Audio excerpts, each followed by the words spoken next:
Hello, this is Dr. Kathy. I'm going live a couple minutes early just so that everybody gets the message and can find me. And so I'll probably just sit here for a minute until you do find me, and then we'll get started with Dr. Kathy's office hours for the day. And I'm going to make sure I have my notes so we can talk. And I do want to make sure that you can hear me. So as you enter, please post a note in the comments section that you can hear me or you can't. Because if I need to, right now I'm using my AirPods, and if I need to do it differently, I'll do that.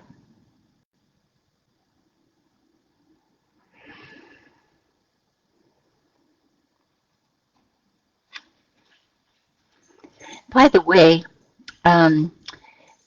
I call this Dr. Kathy's office hours so that you do feel free to ask questions when the live starts.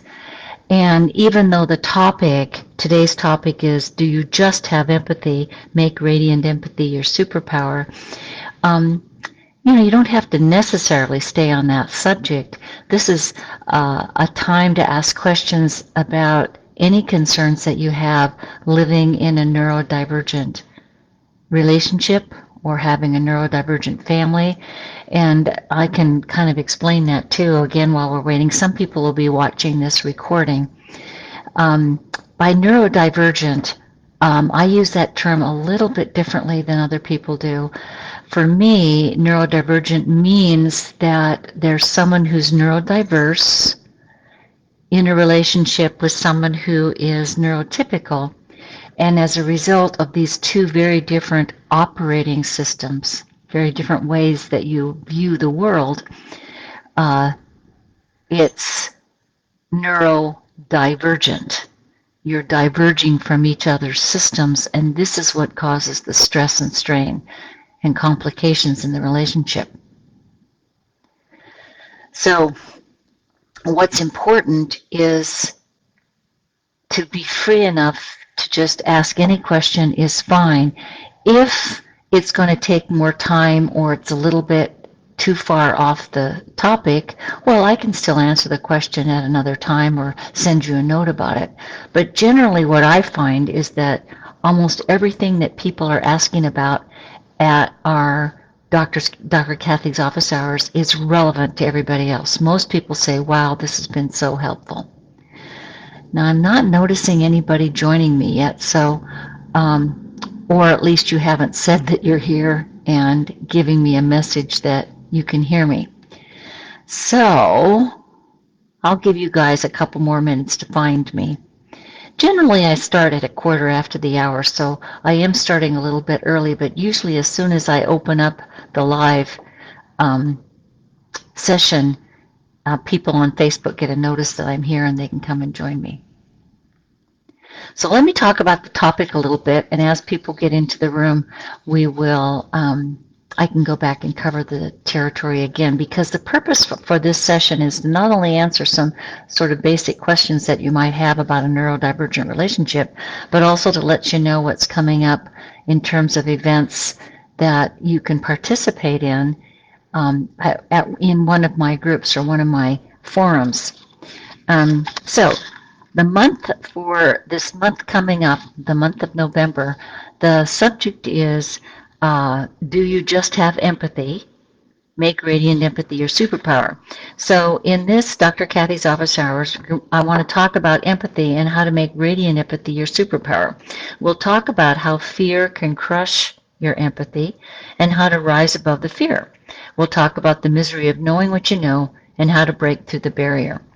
We'll talk about how it takes courage to be a radiant empathy angel and see if you have what it takes. So let me talk a little bit about this. The reason I'm using this subject today is that many people who consider themselves empaths, or at least empathic, think that that's all that. And yes, it's a skill and it's wonderful, and you have the ability to really suss out what's going on with other people and to, deeply connect. But if you're not courageous if you just wilt with all of that emotional energy that you have as an empath. I don't consider that very productive. I consider it just as counterproductive as people who don't have empathy.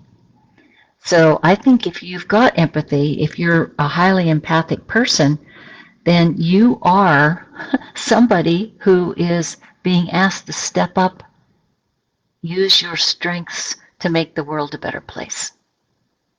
And it takes courage to do that.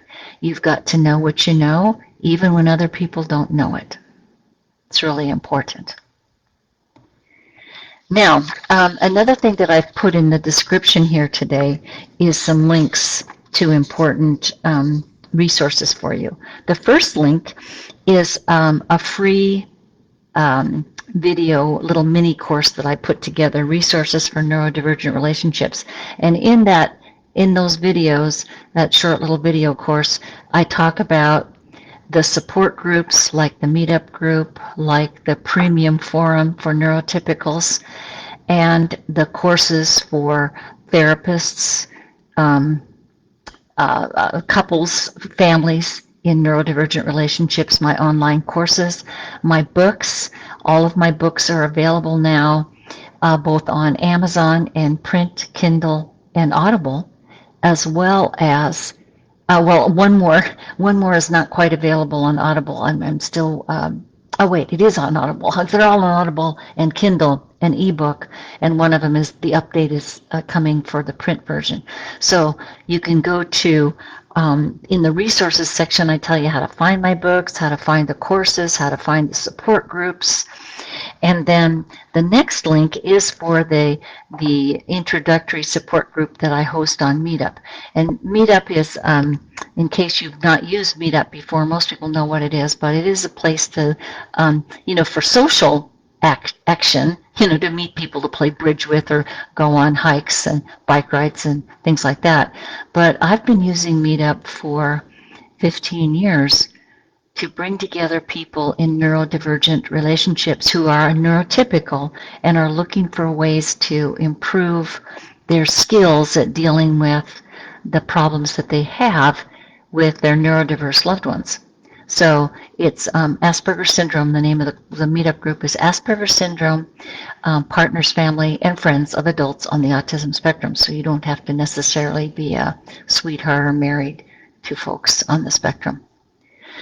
The other thing is that once you start going to the meetup group, and it's all online, everything's online, it's all remote. You can attend video conferences or teleconferences.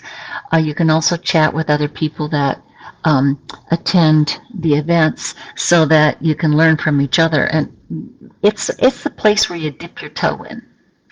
The meetup group is where neurotypicals, it's for neurotypicals, it's where you dip your toe in to learn more, that you're not alone, that other people are wanting to figure these things out too. After you've kind of gotten used to, the introductory level with Meetup, you can join the premium community, and that's again for neurotypicals, but this is where there's more in-depth discussions and the opportunity to also listen to past recordings, comment on those, have discussions about things that happened years ago, but is still relevant to you. And then the courses, the online courses, are really designed to have you think more and practice more and, talk to each other talk with your partner. The courses are for both neurodiverse and neurotypical to take together or separately.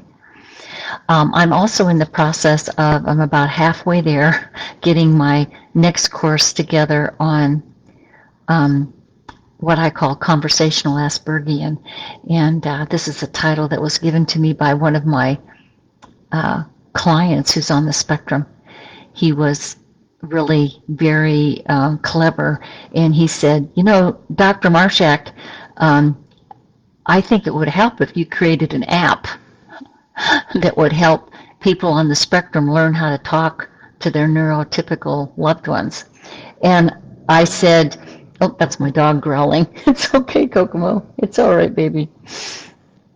Uh, anyway, I thought it was so cute that I decided to call my next course on conversational Aspergian. And I'm going to have a Dr. Kathy's office hours about that subject too, because it's really important to kind of get a nuts and bolts uh, lessons. That's what this course is. It's sort of the basics. I call it my cliff notes on Asperger's syndrome and relationships. You're just going to get some new material in this course on how to set up what you need to say so that you actually make a connection. Okay, so far, no questions from anybody, no comments, and if I'm missing something, let me know. I'm hoping that we're, if you need to, and by the way, if you don't want to leave a comment and you want to leave a comment later, I'll check the Facebook page to see what comments people have made. But right now, it looks like it's a pretty small group. It might just be me.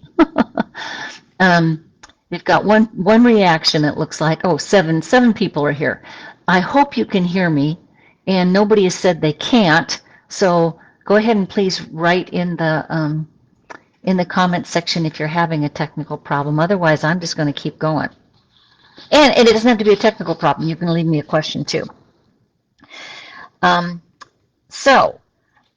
Let's see here. These are the events that are happening in all of the groups. I'll start with the ones that are primarily in the meetup group. And these are video conferences. The first ones I'm offering is video, and it's about, my dog is giving me attention right now and knocking my pages off my lap here. So the first one is on November 6th, and it's the misery of knowing what you know. How do I break through? Now, this is a conference call. Oh, hi, Denise. Good. Thank you for letting me know you're there. The misery of knowing what you know. How do I break through? This is for neurotypicals, and it's going to be a small group of maybe 5, 6, 7, 8 people talking about it's sort of the Cassandra syndrome. And if you've heard of this term before. So it's so hard when you can see what's going on as an empathic person, when you can see what's going on, but you can't necessarily break through to people and talk to them about what it is. So we're going to talk about how to handle that dilemma on November 6th. Then the next one is It Takes Courage to Be a Radiant Empathy Angel. Do you have what it takes? Which, of course, is the summary for the month. That's on November 13th. And again, that's for neurotypicals. Now, I only have 2 video conferences this month because the month of November has the holiday week with Thanksgiving for those of us in the U.S. And so I normally would have 3 or 4 video conferences, usually about 4 each month, but because of the holiday, we're cutting it short. And again, I've already explained why it takes courage to be a radiant empathy angel. I call it, if you're empathic, that's great, but if you're going to take it to the next level and really make a difference with what you know, then you're going to have to step it up and be a radiant empathy angel and be courageous enough to say things, do things, take some action, even if others don't get it. Then the next event, let's see here, is our free member video call with Julie. Julie is our ambassador, and the call is Going Over the Edge in Your Neurodivergent Relationships. So that's on November 14th. So that's another video opportunity for members of our meetup group. And what it's about, what Julie does, she's been a member of the group almost as long as I've had the meetup group. And Julie talks about her life, her stresses and strains, but also she talks with you about how to use all those resources that are available. Okay, we have a lot of resources in that video call that I've made the link for you. And sometimes people aren't sure where to start. Which one do I sign up for? How do I sign up for things? And then these platforms change the rules a lot of times. So Meetup, for example, doesn't send you a link to the Zoom call anymore. Instead, all you have to do is go back to the event, and if you're registered, you click on the event and the Zoom link appears because you're registered. Anyway, there's these kind of things that she can help you with. She can talk about simple technical things like that, as well as where to start on your journey of healing. Okay, and then the teleconference is on, I'm getting my dates mixed up. The free teleconference is November 7th. And again, we're going to be talking about this topic of radiant empathy, how to step it up, how to take your innate, kind, nurturing, compassionate, empathic skills and turn it into more action, more making a difference in the world. Okay? And the teleconference is free. The small group video conferences that I host, there is a fee for those, but the teleconference is free, and I open it up for Q&A at the teleconference as well. So you're free to ask me questions there, not just here at the Facebook Live. Let's see here. Then there's another webinar that I want to tell people about. It's called Can Love Grow in a Vacuum? No, but love is all there is. Can love grow in a vacuum? This webinar is for people who are participating in my online course for Asperger's syndrome and relationships.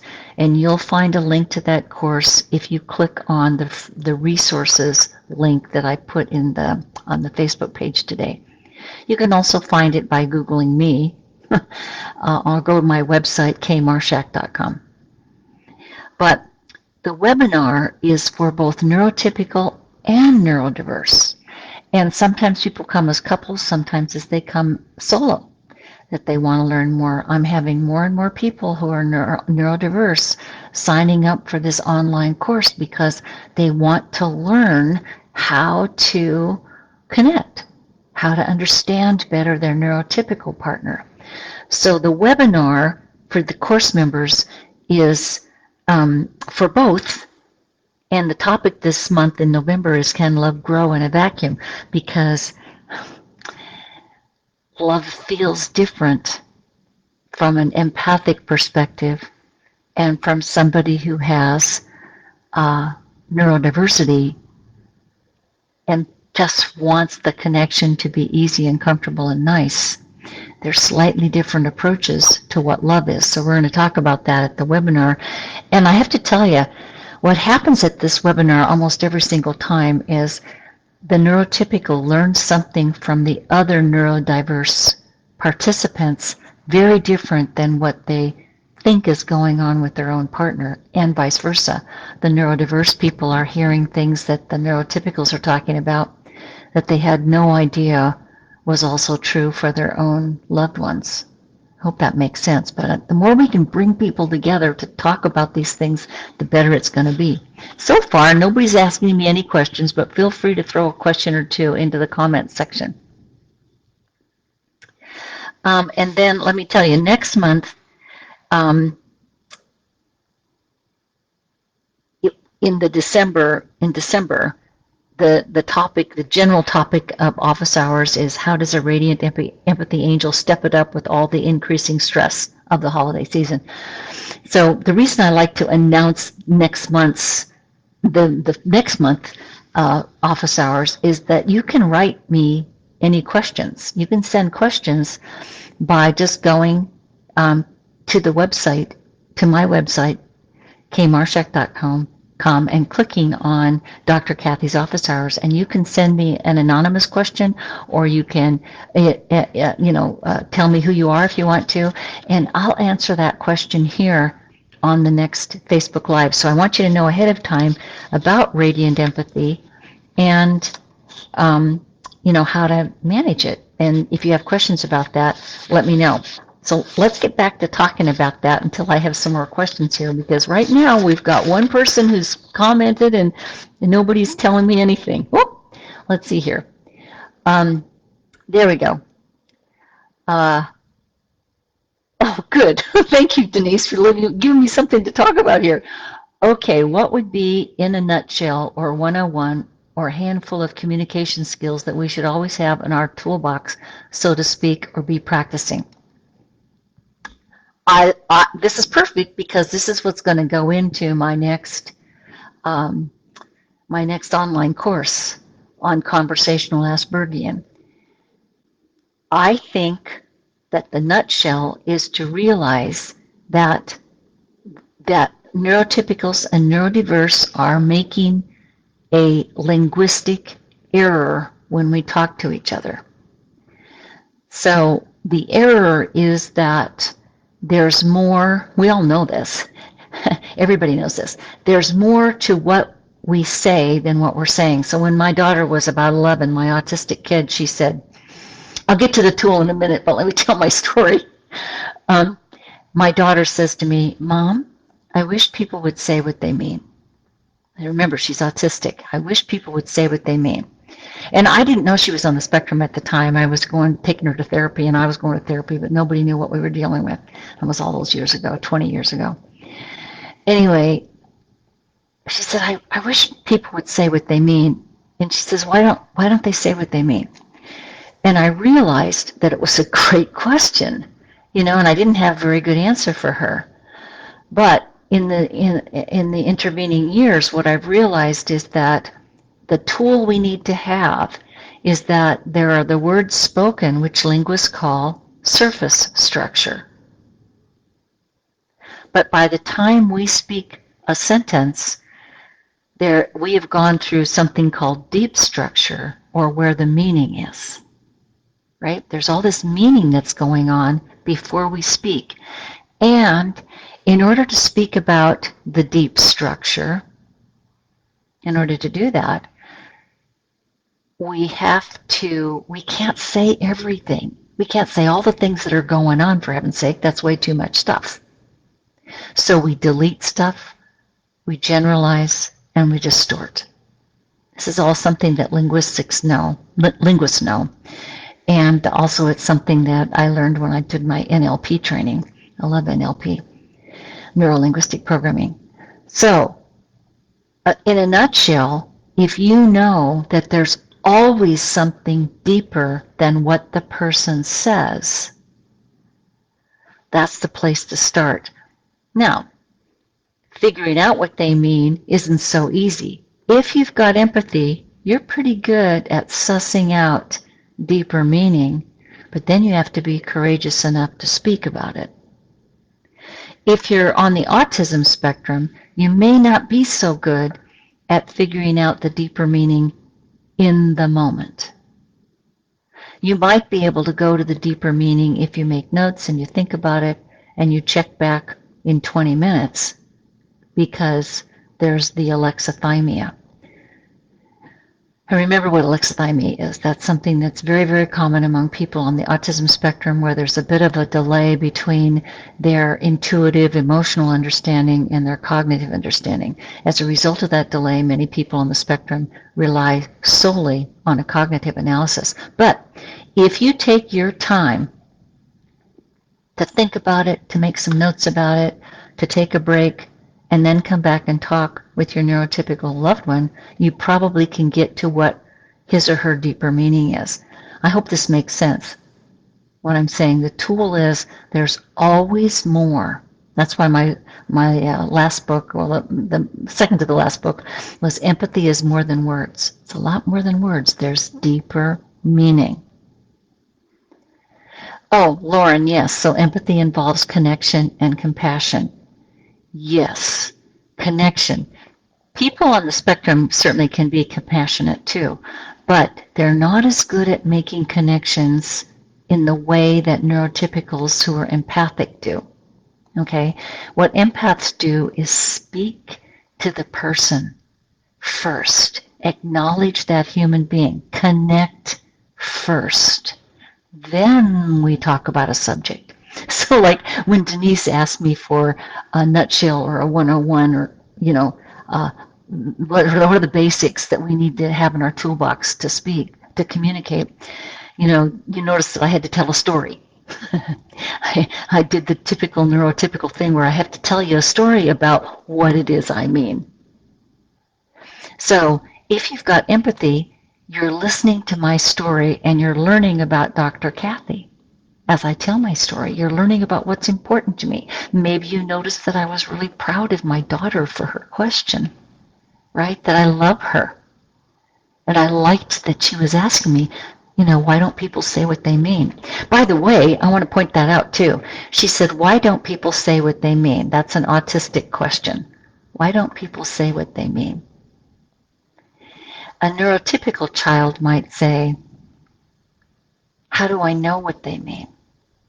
How can I find out what they mean? She didn't ask me that. It was, why don't they say what they mean? It's the wrong question if you want to dig deeper into deep structure. It's kind of subtle, isn't it? Kind of subtle. So what neurodiverse adults ask me is, what can we do so that I just want my spouse to be nice? Neurodiverse people want their spouse to be nice, or their partner, or their parent, or the child. I just want them to be nice. And neurotypicals who are empathic will say, I want my partner to connect with me. So Denise says, so does that mean they are only interested in the bottom line? No. I think when she says they, she's meaning neurodiverse folks.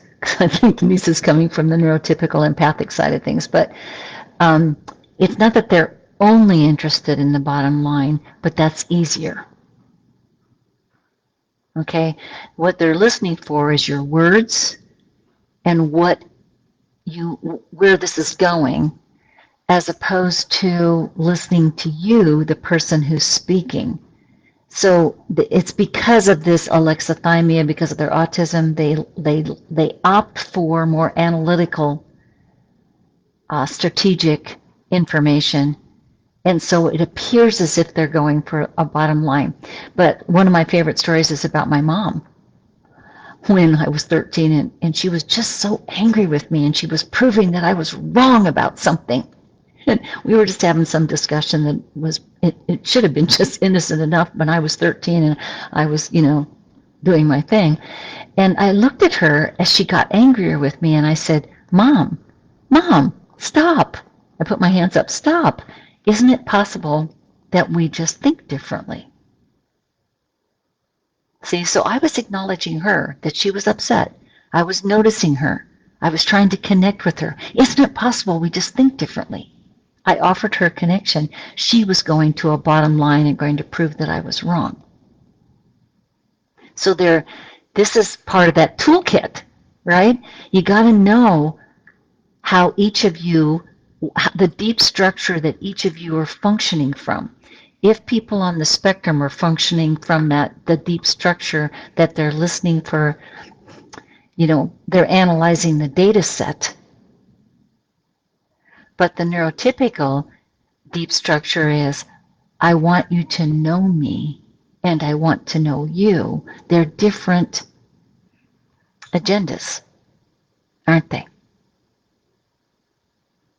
Hope that explains things to Denise and Lauren. And thank you so much for posting a comment.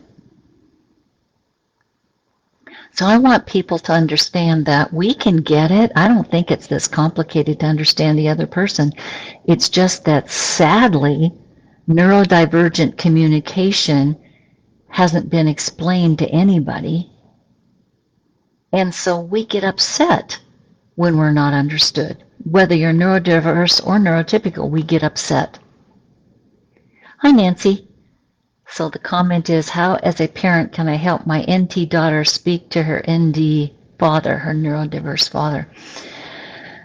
Well, it kind of depends on how old the kid is, but you know what? Even little ones can understand there's a difference here. Oh, she's 13. Well, see, it's already terrible because, and that's what she's saying, their communication is terrible, because they both take issue with the other person missing their deep structure. The words are there, but we have to, what psychologists know is that communication is always about what the meaning is, not necessarily what people say. It's the meaning that counts. If we miss the meaning, then the other person feels dismissed, right? Or invisible, right? Or offended. So what you could tell her, or they could go to therapy and learn, as a family you could go, but what you can tell her is that Dad has good intentions, but he may not really know her very well. He loves her, but he may not know her. So let's help him know you better, right? It's a lot to put on a kid, though. I get it. It's like with me telling when I was 13, telling my mom, "Hey, maybe we just think differently." And she accepted that confrontation, by the way. She didn't talk with me about it, but she stopped grilling me and trying to convince me that I was wrong about everything. And then she just turned around and walked away, went into the kitchen and poured herself a cup of coffee, sat down to read.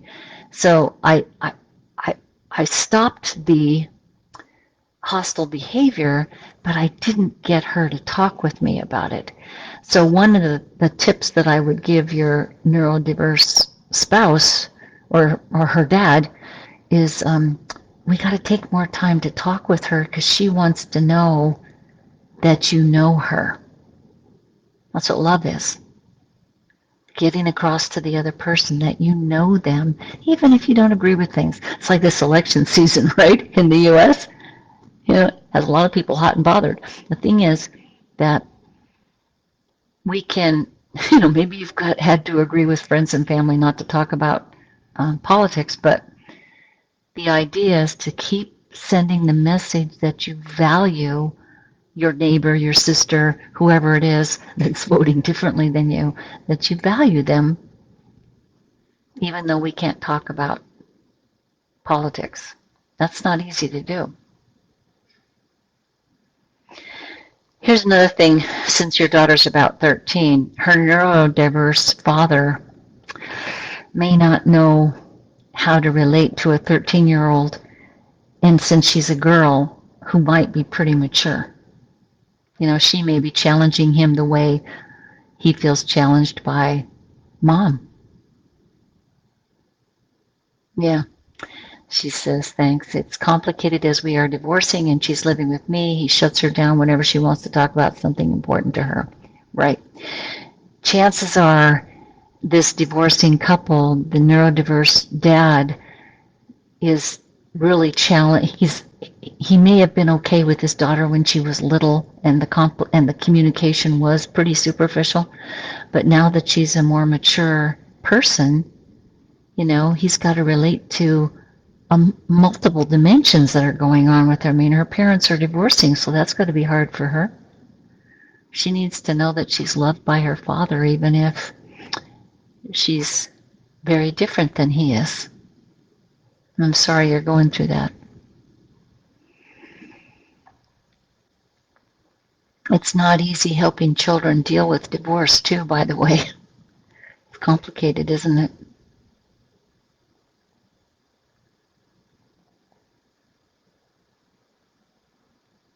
Just looking to see if anybody else has made a comment here. I want to catch you. I don't want to miss you if you've got something to say. Yeah, just post it in the comments section if you have a question about this. Yeah. Nancy says, yes, it's exactly how you said.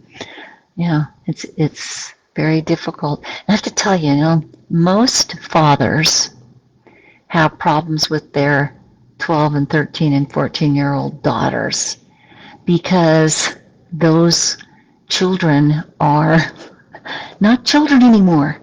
They're growing up and they look like young adult women. They're not. They're still kids and they still need parenting. But most dads sort of take a step back and give her room to be who she is more than they used to. They're not going to say, come and sit on Dad's lap, because that would be uncomfortable for both. But men on the spectrum sometimes are just not sure what they're supposed to do next. And so he might need some coaching about how to parent a teenage girl. And if he's open to it, I'd suggest that. But you can also tell her that, that she's testing the waters of being who she is, and Dad may just wishes that she was still a little kid. That would make it easier for him. Not that she's supposed to act like a little child. And mothers don't have the same problem with their adolescent boys. They don't seem to have that same worry about crossing boundaries. But men frequently do, and a lot of times they're sad about it. They're sad to see their little girl growing and her body changing and not, no longer wanting daddy to pick her up or tickle her or whatever. They often feel sad about that. But men on the spectrum I think have a little extra difficult time knowing how to relate to her as a young woman. It's different. Okay, but what both of my commenters, all three of them, Lauren, Denise, and Nancy, have been asking is they're asking questions about how to step it up to radiant empathy angel status. See, how do I do a better job of connecting and communicating and helping? And in order to be a successful radiant empathy angel, is what I call them, you really have to have cleared out your own space, right? You have to be able to say, you know what, I'm an amazing person. I'm not perfect, but I'm pretty good at understanding other people and being there for others, and I'm going to put myself out there. And we're going to be talking about that at one of our video conferences coming up, too. Denise says, I didn't know there was an angel status. Lauren says, my husband is quite happy not to know his kids and to leave the parenting to me. He doesn't want to make relational effort because it's confusing to him and because he's so frustrating. My kids have learned not to engage him in a lot of scenarios. Yeah, I mean, it is tough for neurodiverse folks to parent. They may feel deep love in their hearts for their children, but they struggle with, how do I speak to the deep structure of what's going on with my child? And because you're a good parent, Lauren, they kind of leave it to you, and then the child is missing an opportunity, to be loved and educated and interact with the other parent. Right? She says they love him and know that he has limitations. And they've adjusted their expectations, which is okay. I mean, it's part of life. They're learning how to cope with the way their father is. And that's better than saying something's wrong with me, right? They're not saying something's wrong with me. They're adjusting to who their father is. But it makes it harder, to go out and work with others in the world. They may come to expect that lots of people are like their father. Well, and there are, but there's plenty of people that are also empathic. So here's another little tip. Many people on the spectrum think they're empathic because they're sensitive. Sometimes us neurotypicals think they're empathic too, but they really aren't. This is part of the diagnosis. They are not empathic. Can they be kind and loving and even nurturing? Sure. But empathy is the ability to recognize the deep structure and to talk about it, to bring it out, and to know in that deep structure, by the way, deep structure can be 10 to 15 to 20 different meanings that somebody means by a sentence. So the empathic angel not only recognizes which of those deep structure meanings are the most important to speak to, but they speak to them. They bring it out, even if the other person hasn't said anything. So again, when that 13-year-old Kathy said, Mom, stop, isn't it possible we think differently? She stopped. No, it wasn't enough. I wish she'd said something. If it had been my neurotypical father, he would have said, good point. Touche. You're right. We do have different points of view. But my mother didn't say that. So I wasn't sure. I wasn't sure if she got me, but I was successful at getting her to stop being belligerent. Does that make sense? There's lots of ways to learn this stuff. It'd be nice if the family worked it out together. So if you're going to be a radiant empathy angel, it's not good enough to be sensitive, which many people on the spectrum are sensitive, but they don't read the deep structure very well. And they've got a delay. So that doesn't mean they can't figure it out eventually, but they don't do it in the moment, and then they opt for, I'll leave it up to you to parent. They don't take it on. But even empaths don't always take it on. Right? Even people who are empathic will say, it's too stressful for me. My feelings are hurt. If he or she can't talk with me about it, then we're just not going to talk about it. And I get it. I did that too. You get tired, but it's important that you use your skill for good, make a difference in the world, right? So if there aren't any more questions, I can wrap it up today and kind of send you on your way, unless you want to veer off topic and ask something else, or anybody else in the room. I know there's other people here watching, lurking. You're welcome to ask me a question. And I do hope that you sign up for our groups if you haven't, because I just think it helps to talk to other people who are going through these questions, these concerns. You're not alone. We're finally talking about it. In fact, I don't know how many of you know that I recently re-released my first book, my 2009 book, Going Over the Edge, is 15 years old, and I, re-released it this summer to help people, to bring into that book all the things I've learned in the last 15 years. And one of the things I learned was to stop being afraid. I really did learn about radiant empathy.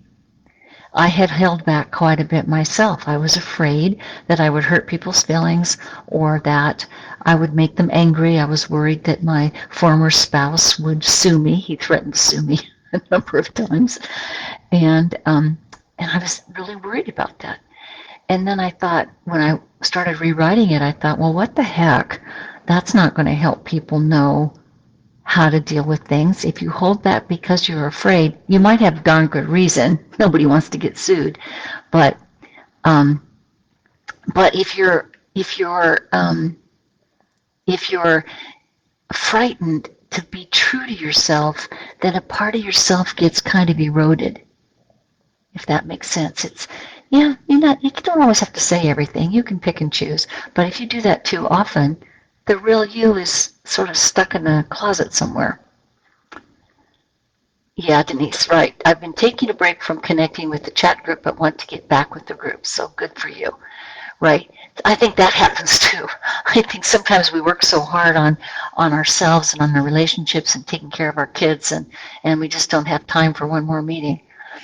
But for those of you who are new, it might be time. Oh, Nancy says, where's the chat group?